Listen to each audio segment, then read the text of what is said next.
শহীদ বুদ্ধিজীবী দিবসে রাষ্ট্রপতি ও প্রধান উপদেষ্টার শ্রদ্ধা, শ্রেষ্ঠ সন্তানদের স্মরণ করছে জাতি। বাংলা একাডেমিতে হেলাল হাফিজের প্রথম জানাজা সম্পন্ন, রাষ্ট্রীয় মর্যাদায় কবির দাফন হবে মিরপুর বুদ্ধিজীবী কবরস্থানে। এবং দেশের বিভিন্ন স্থানে অব্যাহত রয়েছে মৃদু শৈত্যপ্রবাহ, চুয়াডাঙ্গায় সর্বনিম্ন তাপমাত্রা 8.7 ডিগ্রি রেকর্ড।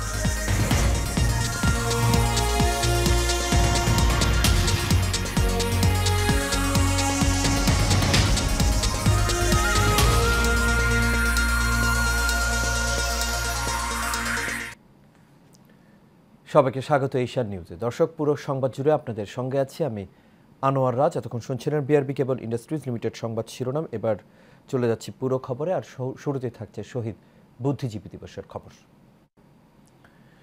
মিরপুরে শহীদ বুদ্ধিজীবী স্মৃতিসৌধে জাতির শ্রেষ্ঠ সন্তানদের প্রতি শ্রদ্ধা নিবেদন করেছে রাষ্ট্রপতি মোহাম্মদ শাহাবুদ্দিন ও অন্তর্বর্তীকালীন সরকারের প্রধান উপদেষ্টা অধ্যাপক ডক্টর মোহাম্মদ ইউনুস। সকাল 7:05 প্রথমে রাষ্ট্রপতি এবং পরে প্রধান উপদেষ্টা পুষ্পস্তবক অর্পণ করে শহীদ বুদ্ধিজীবীদের প্রতি গভীর শ্রদ্ধা নিবেদন করেন। এরপর সেখানে কিছুক্ষণ নীরবে দাঁড়িয়ে থাকেন। 53 বছর আগে দেশের স্বাধীনতার লালিত বিজয়ের মাত্র 2 দিন আগে দখলদার বাহিনী স্থানীয় কুচক্রীদের সহায়তায় উদীয়মান বাংলাদেশকে বুদ্ধিবৃত্তিকভাবে পঙ্গু করার উদ্দেশ্যে একযোগে দেশের বিশিষ্ট বুদ্ধিজীবীদের হত্যা করেছিল। 1971 সালের 10 ডিসেম্বর থেকে 14 ডিসেম্বর পর্যন্ত অধ্যাপক, সাংবাদিক, চিকিৎসক, শিল্পী, প্রকৌশলী ও লেখক সহ এদেশের 2 শতাধিক কৃতি সন্তানকে নির্মমভাবে হত্যা করা হয়।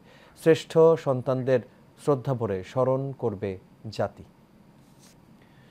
দেশের দক্ষিণ পশ্চিমাঞ্চলের জেলা চুয়াডাঙ্গায় বইছে শৈত্যপ্রবাহ। অগ্রহায়ণের শেষ ভাগে এসে শীতের এই তীব্রতা বাড়তে থাকে।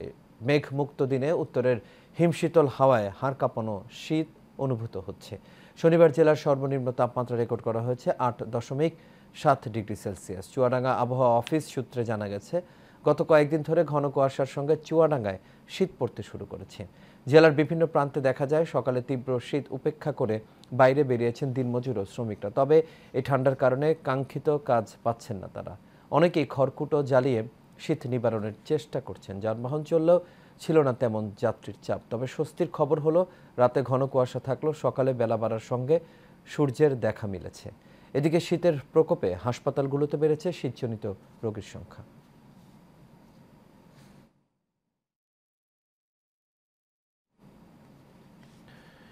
কুষ্টিয়ার ভেড়ামারায় পুলিশের অভিযানের সময় এক জাসদ নেতার ভাইয়ের মৃত্যুর ঘটনায় 3 পুলিশকে প্রায় 3 ঘন্টা অবরুদ্ধ করে রাখে বিক্ষুব্ধ জনতা। পুড়িয়ে দেওয়া হয় পুলিশের একটি মোটরসাইকেল। গতকাল সন্ধ্যায় উপজেলার চাঁদগাম ইউনিয়নের চণ্ডীপুর গ্রামে এই ঘটনা ঘটে। রাতে পুলিশ ও বিজিবি অভিযান চালিয়ে অবরুদ্ধ ওই 3 পুলিশকে উদ্ধার করেছে। ঘটনায় ওই এলাকায় উত্তেজনা বিরাজ করছে। নিহতের পরিবারের অভিযোগ, পুলিশ পরিকল্পিতভাবে এই হত্যাকাণ্ড ঘটিয়েছে। তবে অভিযানের ব্যাপারে পুলিশের স্পষ্ট কোনো বক্তব্য পাওয়া যায়নি। কুষ্টিয়ার সহকারী পুলিশ সুপার আব্দুল খালেক জানান, 3 পুলিশকে অবরুদ্ধ করে রাখার খবর পেয়ে ঘটনাস্থলে গিয়ে তাদের উদ্ধার করা হয়েছে। তবে কেন পুলিশ সেখানে গিয়েছিল সেটার তদন্ত চলছে। প্রিমিয়াম মেগা গেটেড কমিউনিটি রূপায়ণ সিটিতে আয়োজিত হচ্ছে Rupayan City presents Surf Excel fun fair, যেখানে বিশেষ ছাড়ে পাওয়া যাচ্ছে সার্ফ এক্সেলের বিভিন্ন পণ্য সামগ্রী। 2 দিনব্যাপী এই মেলা চলবে 14 ডিসেম্বর পর্যন্ত। শাখাওয়াত হোসেনের ক্যামেরায় মেহরাব সুমনের রিপোর্টে বিস্তারিত। রাজধানীর উত্তরায় প্রিমিয়াম মেগা গেটেড কমিউনিটি রূপায়ণ সিটিতে শুরু হয়েছে 2 দিনব্যাপী সার্ফ এক্সেল ফান ফেয়ার, যেখানে বিভিন্ন খেলায় অংশ নিয়ে জিতে নেওয়া যাচ্ছে সার্ফ এক্সেল পণ্যের উপর ডিসকাউন্ট অফার। এই সিটিতে রয়েছে সবুজে ঘেরা পরিবেশ, পর্যাপ্ত খেলার জায়গা এবং আধুনিক সব অনুষঙ্গ, যা পূরণ করছে এ নগরবাসীর সকল আধুনিক চাহিদা। রূপায়ণ সিটিতে এমন আয়োজন করায় আনন্দিত এখানকার গর্বিত নাগরিকরা। ভবিষ্যতেও এ ধরনের ফান ফেয়ার সহ বিভিন্ন আয়োজনের অনুরোধ করেন আমন্ত্রিত অতিথিরা। আমার নাতি, আমার ছেলে আমাকে বারবার বলতেছিল, আব্বা চলো যাই, নানু চলো যাই। তা আমি ওদেরকে নিয়ে আসছি, গেমস খেলাইলাম, ওনারা খুব খুশি। তো রূপায়ণ সিটি এই ধরনের অ্যারেঞ্জমেন্ট করাতে আমরা বিশেষ করে ফ্ল্যাট মালিকরা আসলে খুবই আনন্দিত। রূপায়ণে থাকার মতো একটা বেস্ট পরিবেশ। এই পরিবেশের মাঝখানে মাঝে মধ্যে আমাদের যে এই প্রোগ্রামগুলো আসে, এই প্রোগ্রামগুলোতে আমরা অ্যাটেন্ড করি এবং বাচ্চারা খুব খুশি হয়। আমরা এখানে থেকে খুব আনন্দিত। প্রিমিয়াম মেগা গেটেড কমিউনিটি রূপায়ণ সিটিতে ফানফেয়ারের আয়োজনে উচ্ছ্বাসিত কোমলমতি শিশুরা। তাদের উল্লাস ছিল চোখে পড়ার মতো। এখানে এসে আমরা সব গেম খেলেছি আর এটার পর আমরা ফটোশুট নিব। গেম খেলছি, অনেক মজা করছি। It's good, it's not bad. If you come to Rupain City, you can know about every festival and it's really fun. দুদিনব্যাপী এই আয়োজন 13 ডিসেম্বর থেকে চলবে 14 ডিসেম্বর পর্যন্ত। Mehrab Suman, Asian television, Dhaka.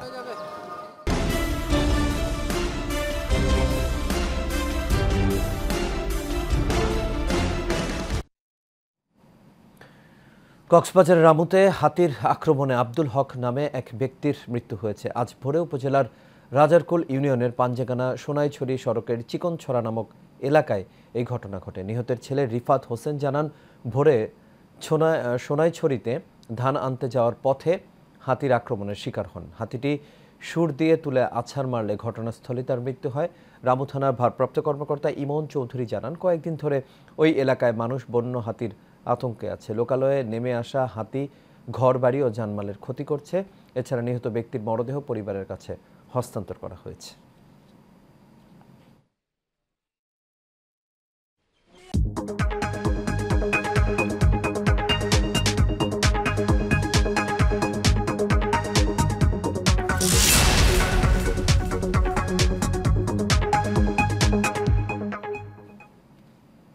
এবার এক্সিম ব্যাংক বাণিজ্য সংবাদ।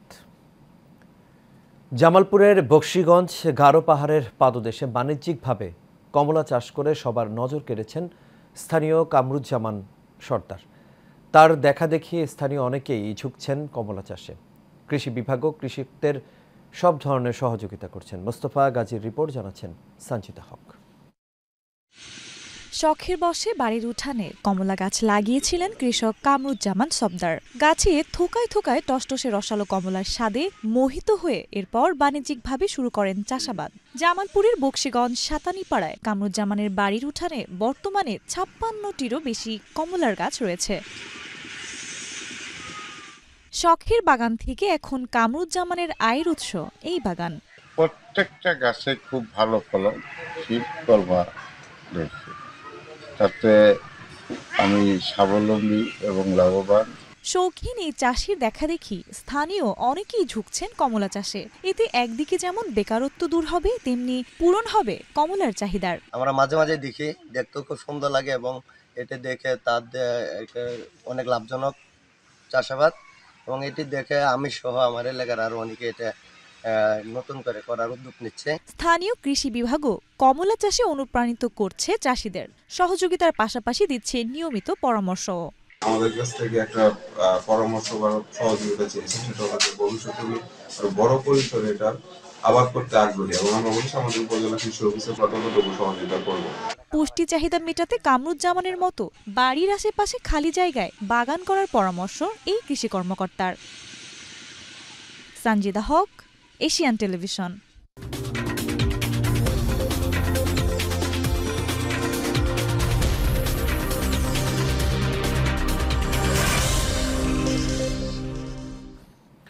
ক্রিকেট, অবৈধ বোলিং অ্যাকশনের জন্য নিষিদ্ধ হলেন টাইগার অলরাউন্ডার সাকিব আল হাসান।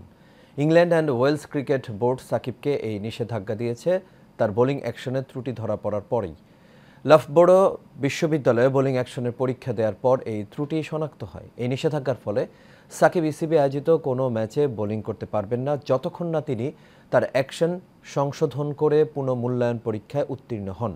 শুক্রবার রাতে এক প্রতিবেদনে এই বিষয়টি নিশ্চিত করেছে ক্রিকেট ভিত্তিক জনপ্রিয় ওয়েবসাইট ESPN ক্রিকইনফো।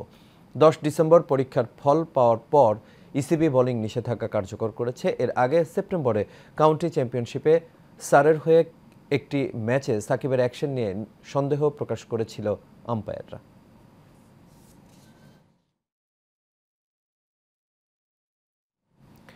এবার ফুটবল। মরহুম ইউসুফ আলী সরকার স্মৃতি ফুটবল টুর্নামেন্টের ফাইনাল খেলা ও পুরস্কার বিতরণী অনুষ্ঠিত হয়েছে। জাঁকজমকপূর্ণভাবে নারায়ণগঞ্জ সদর উপজেলার কুতুবপুর ইউনিয়নের নিশ্চিন্তপুর মাঠে শুক্রবার টুর্নামেন্টের ফাইনাল খেলা ও পুরস্কার বিতরণী অনুষ্ঠিত হয়। এ সময় ফতুল্লা থানা মৎস্যজীবী দলের সহ সাধারণ সম্পাদক তন্ময় আহমেদ অনিকের সার্বিক তত্ত্বাবধানে মোহাম্মদ জাকির হোসেন সরকারের সভাপতিত্বে প্রধান অতিথি হিসেবে আরও উপস্থিত ছিলেন ফতুল্লা থানা বিএনপির সভাপতি শহীদুল ইসলাম টিটু।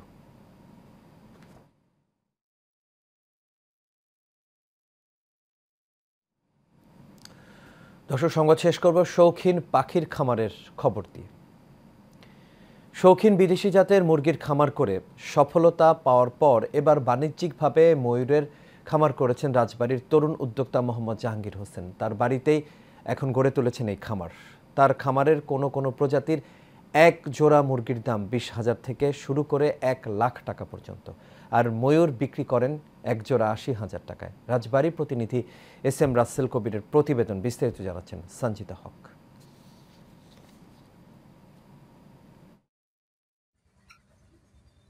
রাজবাড়ীর কালুখালী উপজেলার বাংলাদেশ হাট এলাকার খামারি জাহাঙ্গীর হোসেন সংসারে সচ্ছলতা আনতে দালালের মাধ্যমে ভারত হয়ে ইউরোপে পাড়ি জমানোর ইচ্ছে ছিল তার। 2016 সালে ভারতে গিয়ে সেখানে বিদেশি প্রজাতির মুরগি পালন আকৃষ্ট করে তাকে। কিছুদিন দিনমজুরের কাজ করে মাত্র 4 জোড়া মুরগি নিয়ে দেশে এসে শুরু করেন বিদেশি মুরগির খামার। শখের খামার থেকে এখন বাণিজ্যিক খামারের মালিক জাহাঙ্গীর। শুধু ভারত নয়, মালদ্বীপ, শ্রীলঙ্কা, ভুটান থেকেও সংগ্রহ করেছেন বিভিন্ন জাতের মুরগি। বর্তমানে তার খামারে রয়েছে 90 জাতের মুরগি, আর এই বছর খামারে যুক্ত হয়েছে ময়ূর।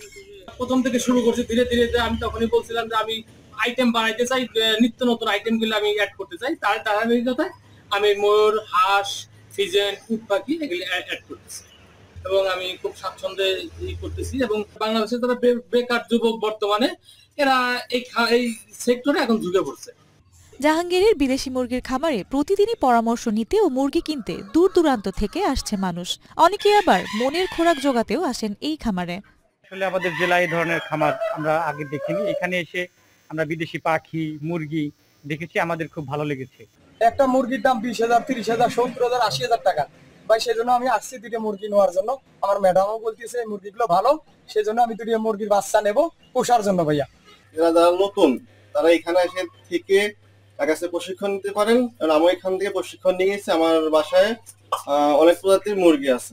স্থানীয় প্রাণী সম্পদ কর্মকর্তারা বলছেন, শৌখিন ও বিদেশি মুরগি পালনে রাজবাড়ীর জাহাঙ্গীর এখন রোল মডেল। তাই সার্বক্ষণিক তাকে পরামর্শ ও প্রণোদনা দেওয়া হচ্ছে। এটা একজন তরুণ উদ্যোক্তার জন্য আমি বলবো যে খুবই একটা ভালো উদ্যোগ।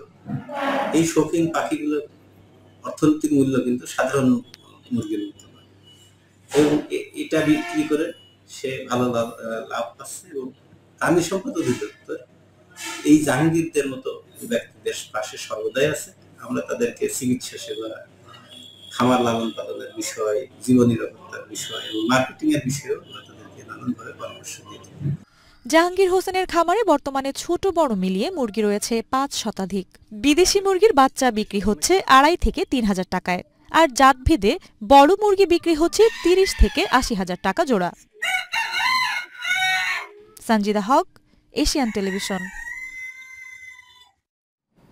আর এর সাথে শেষ করবো এশিয়ান নিউজ। তবে যাবার আগে বিআরবি কেবল ইন্ডাস্ট্রিজ লিমিটেড সংবাদ শিরোনামগুলো দেখে নেব।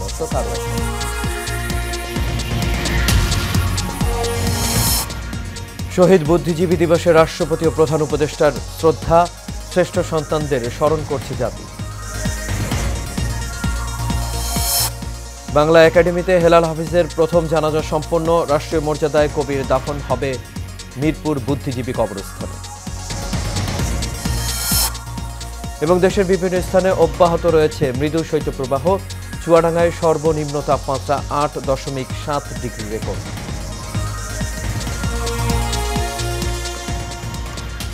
দর্শক, এই ছিল আমাদের এখনকার আয়োজন। আমাদের পরবর্তী সংবাদ দেখার আমন্ত্রণ রইল। এতক্ষণ সাথে থাকার জন্য সবাইকে ধন্যবাদ।